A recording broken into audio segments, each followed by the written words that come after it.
Fala aí, seu celular de Cruz Credo, tá tudo suave, né? Tá, né? Tudo suave. Rapaziada, o YouTuber me recomendou esse vídeo aqui, velho, e eu achei bastante interessante, ó. O Diabo no Imaginário Nordestino. O vídeo é desse canal aqui, ó, o Session, eu acho que é assim que se pronuncia. É um canal pequeno, acho que tá começando agora. Vamos ver quantas coisas tem aqui, quantos... Ah, não, deixa eu ver. Ah, não, tem bastante vídeo já. Porque ele começou o canal tem 9 meses, né? Um canal novo ainda. A mim parece ter bastante qualidade e esse tema me chamou a atenção. Então, bora lá ver como é o Sartamocha, o demônio no nosso imaginário. Vamos lá. Cavalo Você já parou pra pensar como o diabo, uma figura tão controversa, conseguiu se enraizar tão profundamente na cultura de uma região tão profundamente católica quanto o Nordeste brasileiro?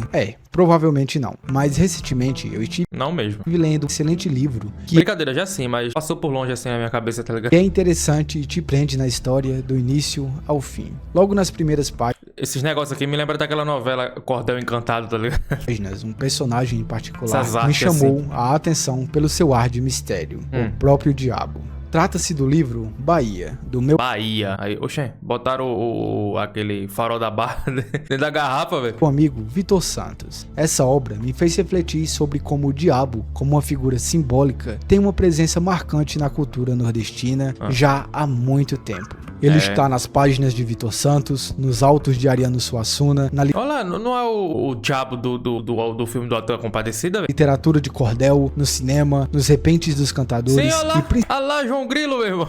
Olha lá João Grilo, ó, com as caveiras. Olha lá o Severino de Aracaju. principalmente na oralidade. É no imaginário popular que ele se manifesta com mais força, tendo sido por lá que surgiu e se consolidou. Inicialmente, isso pode parecer contraditório. Uma região tão profundamente católica ainda assim manter viva a Caraca, meu irmão. E aí na casa de minha avó, meu irmão, cê é doido. E agora eu quero saber como é que o diabo vai entrar numa casa do nordestino desse jeito aí, meu irmão. Ó, protegido por todos os santos, meu irmão. Ó. imagem do diabo. Ou talvez seja exatamente por isso que ele está tão presente. Podemos lembrar do que mencionei no outro vídeo sobre terror folclórico. Comunidades mais isoladas tendem a preservar suas tradições com mitos que causam medo e respeito. Isso é perceptível no tipo de homem que o sertão nordestino moldou, marcado pela luta constante contra as adversidades. A necessidade de expansão colonizadora empurrou o homem para além do litoral, longe das matas verdes e ricas, o colocando em um ambiente hostil, seco e perigoso. Lá, ele enfrentou nativos, onças e um clima implacável. Foi nesse cenário que surgiu um tipo diferente de homem, individualista, autônomo, Vaqueiro velho aí, ó. senhor da sua própria Nossa, isso aqui é muito Nordeste, né, velho? Caatinga, porra, ó. vontade e, acima de tudo, um improvisador nato. E como disse Gustavo Barroso, esse homem vivia ignorando quase que por completo a civilização moderna. Você sabe pra que serve isso aqui no cavalo? Ó? Negócio de couro aqui. Isso aqui é pra quando for pegar boi nos matos na caatinga. A caatinga tem muito espinho, né? Aí é pra não machucar o cavalo. E aqui essa roupa de couro também, que é feito de couro de boi, serve pra não machucar ele também quando ele for pegar boi na caatinga, né? É até um esporte aí, né? O pessoal pega de boi, é um esporte aqui por esse lado aqui do Nordeste, tá ligado? Em contato diário com as tradições únicas da raça e do meio, revendo o passo em todas as manifestações da vida, se enchendo de preconceitos de outros tempos, procurando imitar os antepassados e praticar hoje ações compatíveis com o estado social de séculos Aí o que eu falei, ó, tá vendo, né? O boi se embrenha na armata, meu irmão, e o cara tem que ir atrás pegar o boi. Pega de boi, atrás. Agora, Esporte nordestino aí. Podia ter, né, nas Olimpíadas. já sabendo disso, antes de nos aprofundarmos mais no diabo, na literatura, música, cinema, etc., vamos ver como ele chegou aqui e por que ele ficou.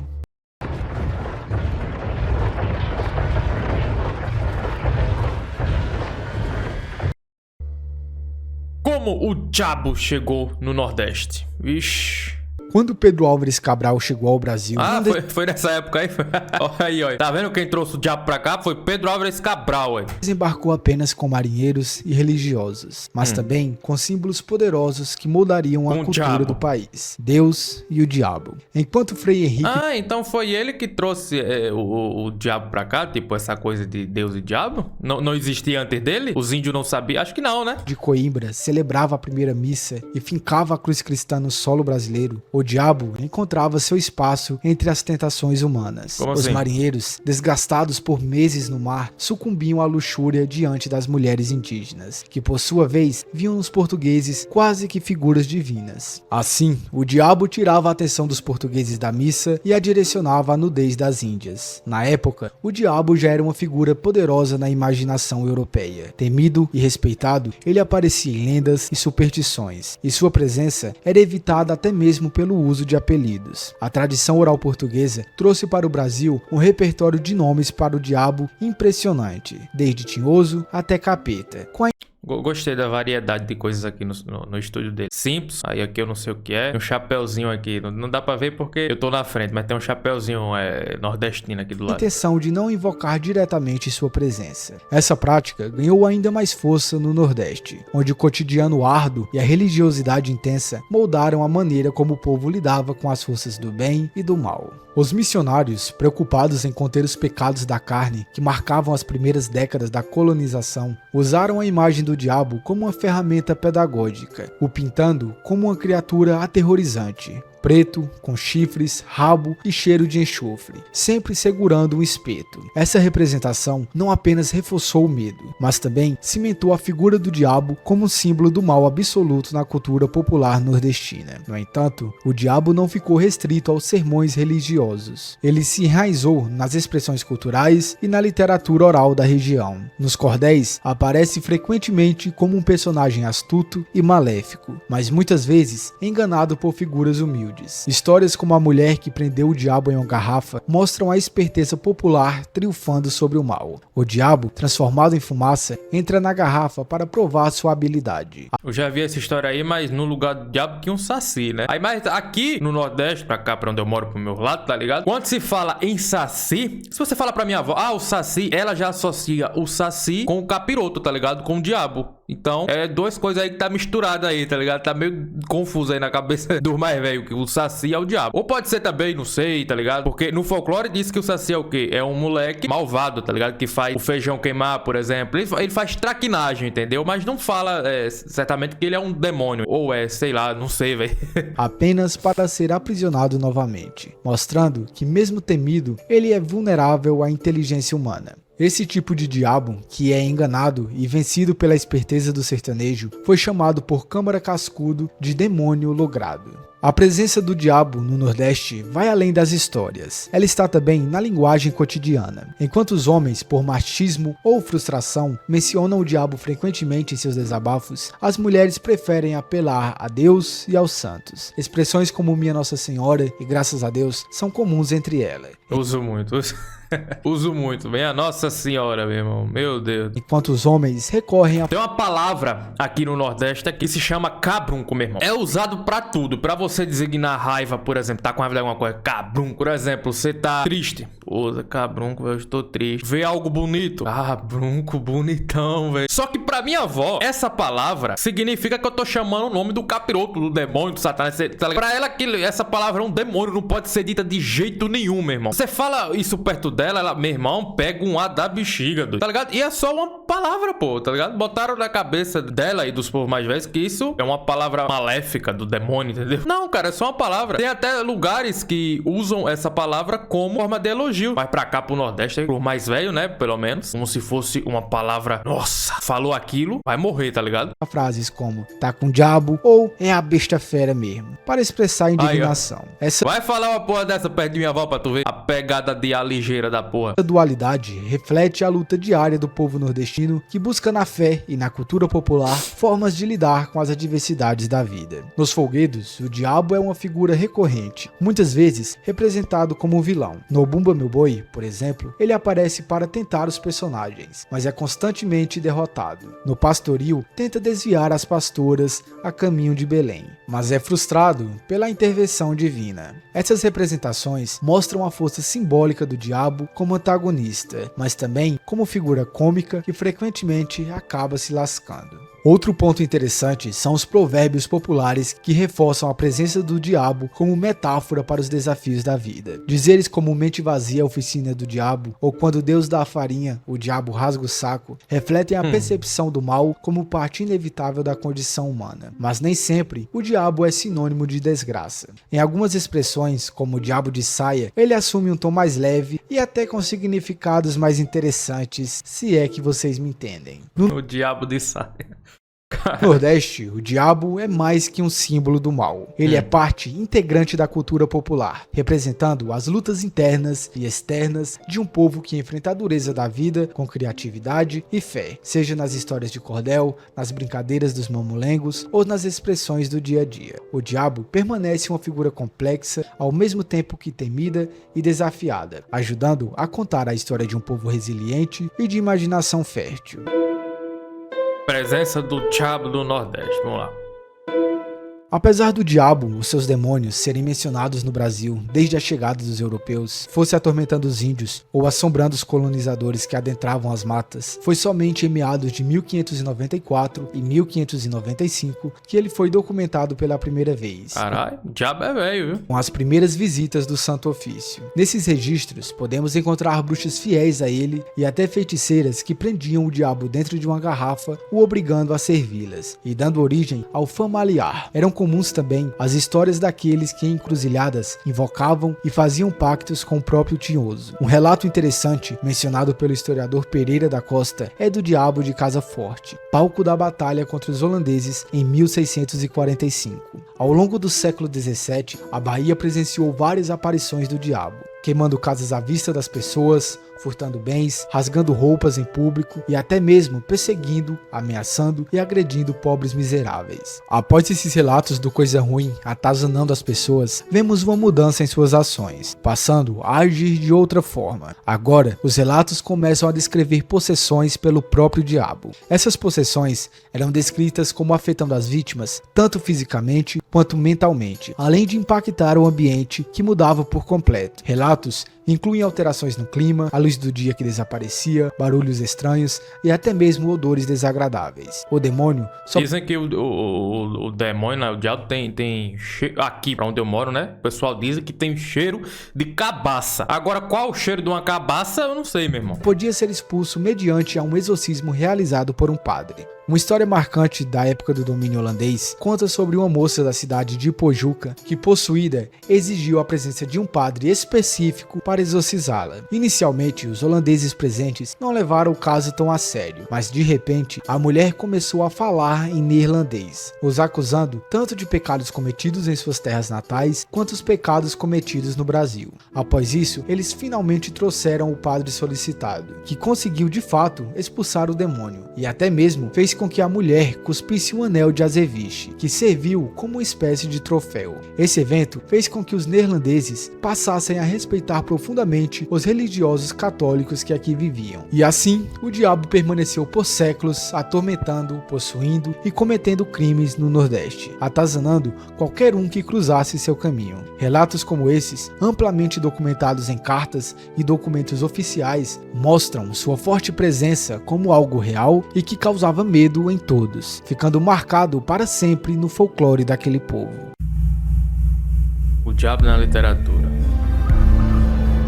Talvez por ter uma vida mais sossegada, em contato direto com a natureza e com mais tempo para pensar e dar asas à imaginação, as pessoas que moram na zona rural sempre se dedicaram mais às coisas da religião e suas tradições do que aquelas que vivem nos grandes e médios centros. Na zona rural e em pequenas cidades, a vida se move de forma diferente. O dia tem de fato 24 horas, permitindo que o homem tenha tempo para trabalhar, se divertir pescando, caçando, conversando nas calçadas ou nos bancos da praça. Isso é verdade, mano.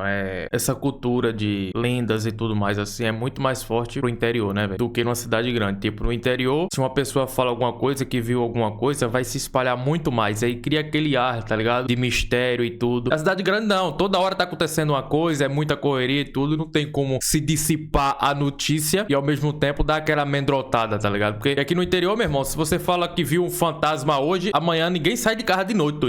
É um tipo de homem bem diferente daquele das grandes cidades que mal tem tempo para dormir e vive como um robô. Em um passado não tão distante, enquanto os grandes centros sofriam com a poluição sonora de buzinas, máquinas e carros de som, o silêncio nas pequenas comunidades era quebrado apenas pelas badaladas do sino. Ao meio-dia, para o almoço, às 18 horas, anunciando que acabou-se o dia, e às 21 horas para indicar que era hora de dormir. Essa população rural é mais religiosa e pensa muito em Deus e no diabo com seus mais variáveis apelidos. O diabo, em especial, é muito temido e costuma receber a culpa por tudo de ruim que acontece. Se não choveu, se uma vaca morreu por picada de cobra, ou mesmo se alguém caiu do cavalo. Verdade, né, velho? Tudo associa ao diabo. Tudo de ruim, né? No caso, associa ao diabo. Aí a cobra vai lá, morde uma vaca, a vaca morre, a culpa é de quem? Do diabo. A culpa não foi da cobra, né? E há quem diga que a cobra é o próprio diabo, entendeu? Tem sempre uma inserção ali no meio do diabo. E criados nos brejos, caatingas e pés de serra, retratam em seus folhetos toda a atmosfera religiosa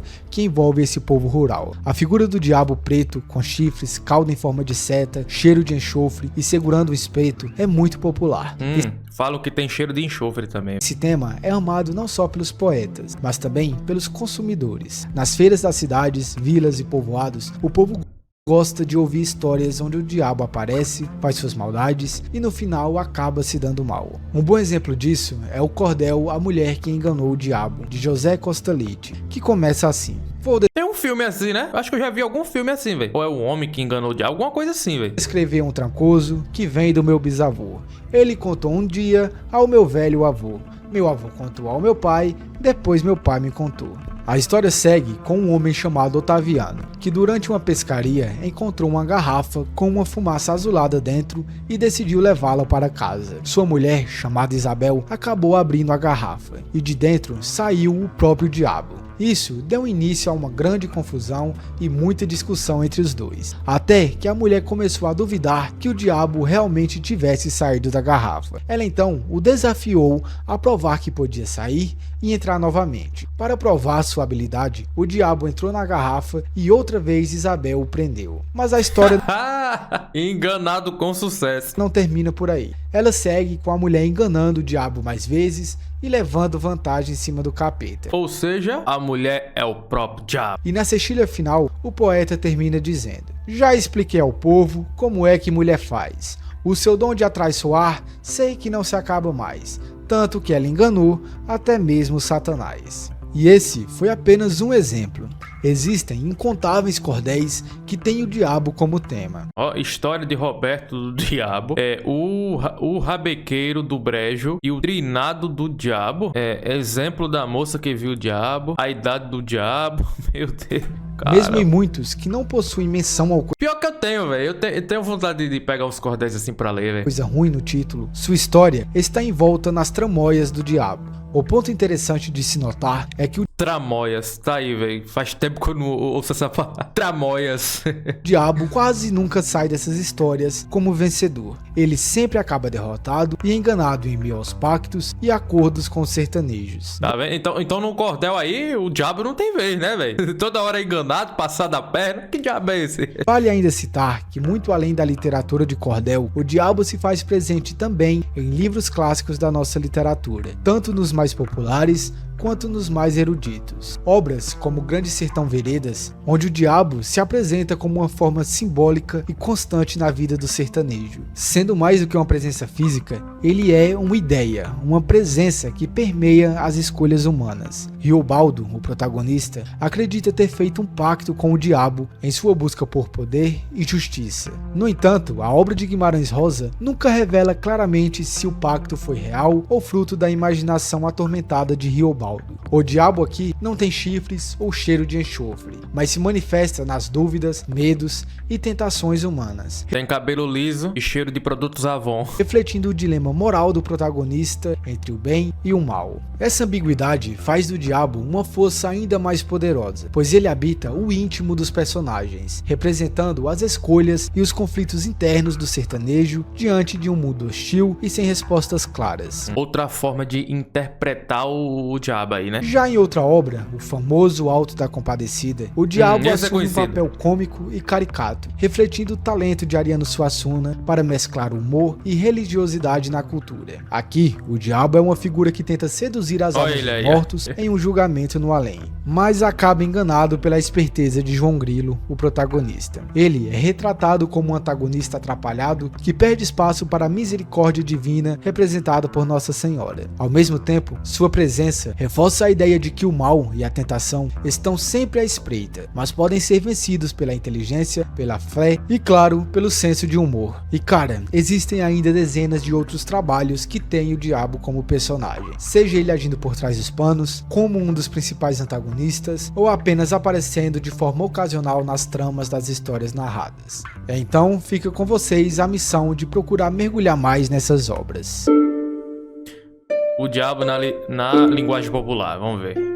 Irmão, o tanto de apelido que o diabo tem, você tá doido. Deus e o céu, quanto o diabo e o inferno, por força da religiosidade do nordestino rural, continuam sendo constantes na linguagem popular da região. Adorando a Deus uma vez por semana, quando assiste à missa, e temendo o diabo a semana inteira, um atuando em função do outro, o nordestino do interior, mais do que o das cidades, mantém viva essa dualidade em seu dia a dia. Nos desabafos, o homem da cidade muitas vezes substitui a invocação do diabo por um palavrão, mas o sertanejo... Um bom nome pra filme, né, de terror. Depois da invocação do mal, temos a invocação do diabo.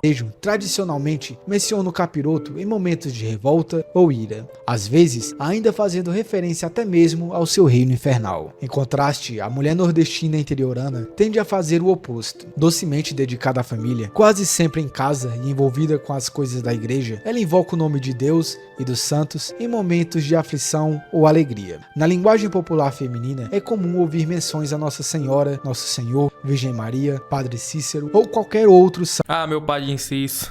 santo de sua devoção. Talvez pelo medo associado ao nome do diabo, as mulheres evitem mencioná-lo diretamente, optando por eufemismos como coisa, capiroto ou futé. Essa dualidade na linguagem nordestina nos leva de volta à pergunta: por que Deus e principalmente o diabo participam tanto da expressão popular na região? Sem dúvidas, a estrutura secular e religiosa é um dos principais fatores. Além disso, a adversidade da natureza, quase sempre hostil e incerta, o trabalho duro no campo, a injustiça social e o abandono em que muitos ainda vivem, também parecem ser responsáveis por essa angústia, desespero e alguns outros problemas que aos poucos estão sendo solucionados. Mas voltando ao tema da linguagem popular, em momentos de admiração, surpresa, tristeza ou alegria, é comum o uso, principalmente por parte das mulheres, de expressões como Minha Nossa Senhora, Mãe do Céu e muitas outras, além de abreviações dessas mesmas. Mas o diabo e o inferno são ainda mais frequentes no diálogo nordestino, talvez porque aconteçam mais coisas ruins do que boas. A necessidade de xingar o nome do capeta fez com que a linguagem popular desenvolvesse mais de uma centena de apelidos para o diabo, muitos deles extremamente criativos. Esses apelidos, frutos da imaginação popular, ultrapassaram as fronteiras do Nordeste e se espalharam pelo Brasil, impulsionados pelo comércio e pela migração. Então quer dizer que esses apelidos surgiu foi no Nordeste, meu irmão. Diga aí, capiroto, satamu. Então foi daqui, saiu do Nordeste esses apelidos pro satanico. É aí que surge mais uma pergunta: por que tantos nomes? Nesse caso, a criatividade não foi exatamente pela imaginação, mas sim pelo medo. Antigamente, se acreditava que apenas pronunciar o nome do diabo poderia acabar o invocando e trazer infelicidade para a família. Assim, o povo criou outros nomes para evitar de dizer Satanás, demônio ou diabo. Começaram então com abreviações como Diá, Demo e Satã. Em seguida, inventaram palavras semelhantes como Diacho, Jangas ou Janho. Eu não tinha prestado atenção não, velho. Diacho, eu falo muito diacho também, diacho, janho. Caraca, velho. Bem, nesse livro de Mário Sotomayor, que eu usei como guia para boa parte desse livro, estão catalogados dezenas de apelativos para o diabo, apenas no Nordeste, além de mais algumas dezenas de expressões que fazem referências a ele. E como vimos ao longo do vídeo, o diabo, sendo uma figura extremamente popular no Nordeste, está presente em praticamente tudo. Nas manifestações populares, como o Mamulengo, ou Bumba Meu Boi e os Caretas, na linguagem popular, na literatura de cordel e nas histórias contadas à noite, à luz da fogueira ou do candeeiro, nos alpendres, nas bodegas, à beira das estradas e nas praças. Sem nos esquecermos, é claro, de sua presença marcante na cultura regional e no cinema. Assim, o Nordeste pode ser visto como o verdadeiro território da nação, onde o diabo está intrinsecamente presente no folclore desse povo forte e castanho. O diabo é tão presente no sertão quanto o próprio sertanejo e em certos momentos parece tão presente quanto sua força maior, que é Deus. Aí, rapaziada. E bem, antes de finalizar o vídeo, por favor, comprem aí o livro que eu citei no início do vídeo, Bahia, do meu amigo Vitor, porque ele não patrocinou nada aqui, ele nem sabe que eu tô fazendo esse vídeo, mas o livro é realmente bom. Tô recomendando, porque o livro é bom, eu li Prontinho. Então é isso. É isso aí, compre aí, rapaziada, o livro. Eu certamente vou dar uma olhadinha no livro, viu? Cara, gostei muito do vídeo do cara aqui, explicou aí, né? O diabo no imaginário nordestino, o porquê de tais apelidos, de tais nomes, o porquê o diabo é tão presente, né, na cultura nordestina. Então é isso aí, velho. Vídeozão aqui, curti. Eu vou deixar meu like aqui. É isso, cara. O Nordeste tem uma das melhores culturas, cara, da história do Brasil. Principalmente esses lados de Pernambuco, Bahia. A cultura é muito rica, velho, né? A cultura nordestina, cara, é extremamente rica, cara. É uma pena, né, que sofremos tantas xenofobia aí, né? Que vídeo bom, cara. Curti demais. A cultura nordestina precisa, sim, estar presente aqui na internet, né? Pra que mais pessoas possam estar vendo, né? Sentindo o que é o Nordeste brasileiro. Então é isso aí. Muito obrigado e até a próxima, rapaziada. Falou!